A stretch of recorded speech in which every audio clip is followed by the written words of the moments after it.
पहले मैंने 17वीं सदी के एक फेमस मैथमेटिशियन के बारे में पढ़ा था। उसने देखा कि जब वो अपने घर में कई पेंडुलम क्लॉक्स को टांगता था तो वे एंड में अपनी स्विंग्स को एक साथ सिंक कर देती थी और फिर उसी तरह रहती थी। तो उसने सोचा, जैसे मैंने पहली बार पढ़ते समय किया था, ये पूरी तरह मैकेनिकल क्लॉक्स जो एक दूसरे को छू नहीं रही थी, कैसे किसी तरह एक दूसरे के साथ कम्युनिकेट कर रही थी और कुछ टाइम बाद पूरी तरह से एक साथ स्विंग के लिए अग्री हो गई। और चूंकि क्रैश लैब्स का अनऑफिशियल मोटो है थिंक लाइक एन इंजीनियर, मैंने इसे खुद टेस्ट करने के लिए एक एक्सपेरिमेंट करने का डिसाइड किया। तो हमने 4 क्लॉक्स ली और उन्हें दीवार पर लगा दिया और 4 दिन बाद कुछ नहीं हुआ। लेकिन जब आप इंजीनियर की तरह सोचते हैं तो आप जानते हैं कि ये फेलियर नहीं, एक क्लू है। तो मैंने कहानी को फिर से पढ़ा और एक इंपॉर्टेंट डिटेल पकड़ी जो मैंने पहली बार मिस कर दी थी। घड़ियां उस तरह से दीवार पर नहीं लगी थी जैसे हम आज सोचते हैं। उसने कहा कि वे उसी लकड़ी की बीम पर लगे थे जो दीवार का पार्ट था। और 17वीं सदी के कंस्ट्रक्शन मेथड्स को देखते हुए बहुत चांस है कि उस बोर्ड में थोड़ा हिलना डुलना था और वो हिलना बहुत इंपॉर्टेंट डिटेल है। मेरा ये मतलब है, अगर मैं इस स्लेजहैमर पेंडुलम को नीचे घुमाऊं जबकि मैं जमीन पर खड़ा हूं तो आपको बस पेंडुलम ही हिलता नजर आएगा। लेकिन अगर मैं स्केटबोर्ड पर खड़ा हूं जहां मैं स्टेबल नहीं हूं, आप देख सकते हैं कि पेंडुलम वाकई में मुझे धक्का दे रहा है और मुझे भी हिला रहा है। अब ये है मजेदार हिस्सा, क्योंकि घड़ी बीम से मजबूती से जुड़ी है, वो बीम थोड़ी बहुत स्केटबोर्ड की तरह काम करती है। तो ये झूलते पेंडुलम बेहद हल्के से दीवार को हिला रहे हैं। इसका मतलब है कि जैसे घड़ियां बीम को थोड़ा बहुत धक्का दे रही हैं, वैसे ही वे एक दूसरे को भी इन्फ्लुएंस करती हैं। तो अगर कोई घड़ी बाकियों से आउट ऑफ सिंक है तो टाइम के साथ ये छोटे छोटे धक्के उसे सिंक में ले आते हैं। तो ये सब पता करने के बाद हमने उन 4 घड़ियों को लिया और इस बार उन्हें एक बीम पर लगाया जो दीवार से थोड़ा बहुत हिलने की एबिलिटी के साथ जुड़ी थी। और इस बार 4 दिन बाद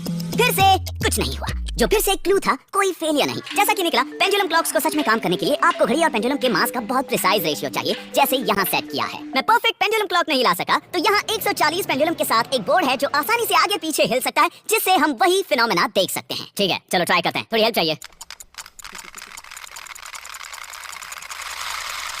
ये सच में मेरी देखी हुई सबसे कूल चीजों में से एक है। ये तो जैसे एक स्टॉर्म ट्रूपर्स की टोली है। और ये दिखाने के लिए कि कैसे जल्दी से ये सिंक हो जाते हैं, यहाँ अनइंटरप्टेड टेक है ताकि आप देख सको कैसे 1 मिनट से कम टाइम में chaos ऑर्डर में बदल जाता है।